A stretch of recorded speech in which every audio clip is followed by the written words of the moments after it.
வணக்கம் நண்பர்களே, நீங்கள் பார்த்து கொண்டிருப்பது exam aspirant Silva YouTube channel. இன்றைக்கு நாம் மேக்ரோ பொருளாதாரத்தில் ஒரு முக்கியமான கருத்தை மிக எளிய தமிழில் புரிந்து கொள்ளப் போகிறோம். பர்ச்சேசிங் பவர் பேரிட்டி, அதாவது கொள்முதல் சக்தி சமநிலை அல்லது வாங்கும் திறன் சமநிலை என தமிழில் பொருள்படும். இதனை சுருக்கமாக ஆங்கிலத்தில் PPP எனலாம். முதலில் ஒரு கேள்வி. ஒரே அளவு பணம் இந்தியா, அமெரிக்கா, ஜப்பான் போன்ற வேறு வேறு நாடுகளில் ஒரே அளவு பொருட்களை வாங்க முடியுமா? என்ன யோசனை? முடியாது என்பதுதான் அதற்கான பதில் ஆகும். PPP என்றால் என்ன?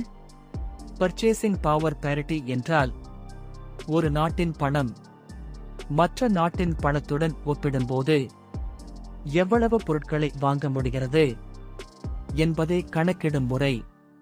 ஒரே அளவு பணம் வேறு வேறு நாடுகளில் எவ்வளவு பொருட்களை வாங்க முடிகிறது என்பதை காட்டுவதுதான் PPP. ஒரு எளிய உதாரணம். இந்தியாவில் ஒரு பர்கர் விலை ரூபாய் 200 ஆகும்.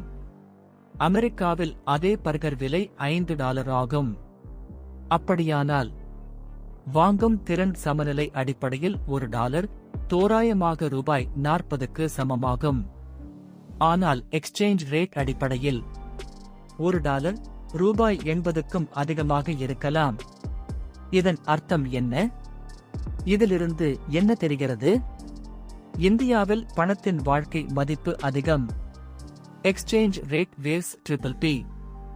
எக்ஸ்சேஞ்ச் ரேட் என்பது சந்தை அடிப்படையில் மாறும். PPP என்பது வாழ்க்கை செலவை வைத்து கணக்கிடப்படும். PPP ஏன் முக்கியம்? 1 நாடுகளின் வாழ்க்கை தரத்தை ஒப்பிட. 2 உண்மையாக கணக்கிட. 3 ஒரு நாட்டின் பணத்தின் உண்மையான மதிப்பை அறிய. சுருக்கமாக, பர்ச்சேசிங் பவர் பேரிட்டி என்பது ஒரே அளவு பணம் வேறு வேறு நாடுகளில் எவ்வளவு மதிப்புள்ளது என்பதை சொல்லும் அளவுகோல். இந்த வீடியோ உங்களுக்கு பயனுள்ளதாக இருந்தால் லைக் செய்யுங்கள், ஷேர் செய்யுங்கள், சப்ஸ்கிரைப் செய்ய மறக்காதீர்கள். நன்றி நண்பர்களே. மீண்டும் சந்திப்போம்.